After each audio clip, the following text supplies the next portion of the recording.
Welcome back to Storytime. Today we're reading Tom's Tale by Linda Jennings and Tim Warnes.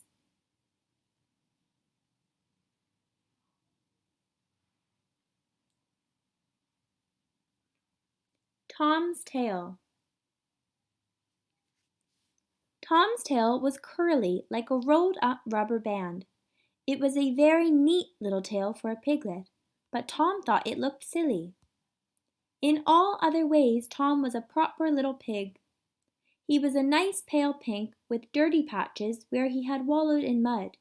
He slurped and snuffled in the pig trough with his brothers and sisters and made all the usual piggy noises. But how he wished he had a straight tail!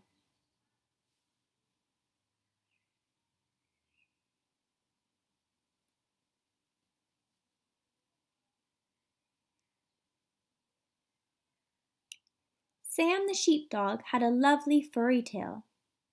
Henry the horse had a long swishy tail.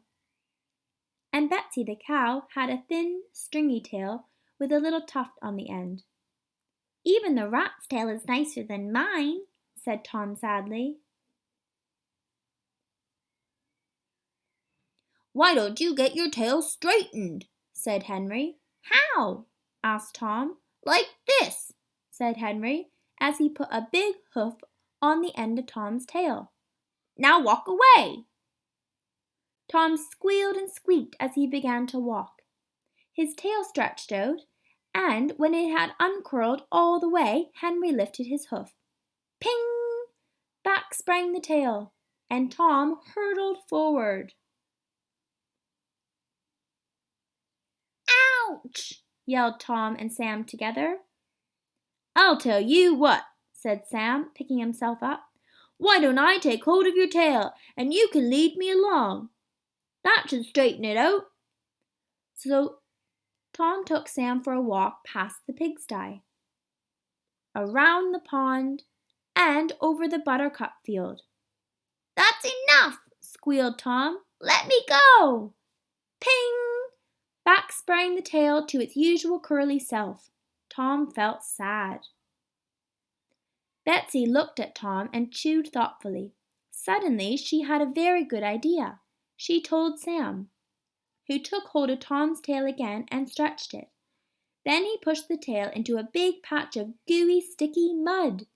He made Tom lie with his tail covered in mud for a very long time, until the mud dried and Tom's tail was set into a long, thin pencil.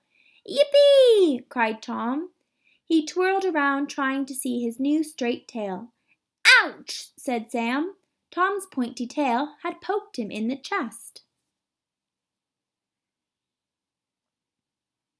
"You look so silly," said Tom's mother, but Tom liked looking different from the other pigs. "I'll wag my tail like Sam does," he said. Whack! Tom's tail hit his sister in the face and then poked his brothers behind.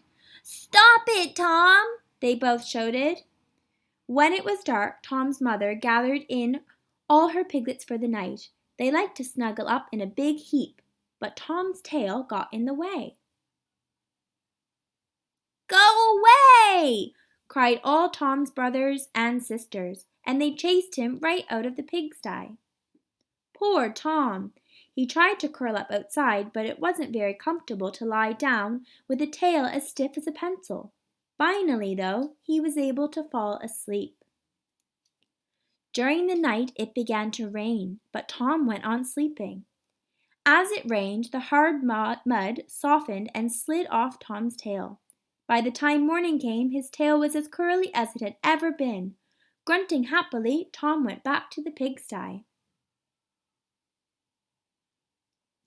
"Who wants a straight tail anyway?" said Tom later as he pushed into the trough with all his brothers and sisters. "Now, if I had a long, elegant nose like Henry the horse instead of this silly, stumpy snout, I could really get at that food." The end.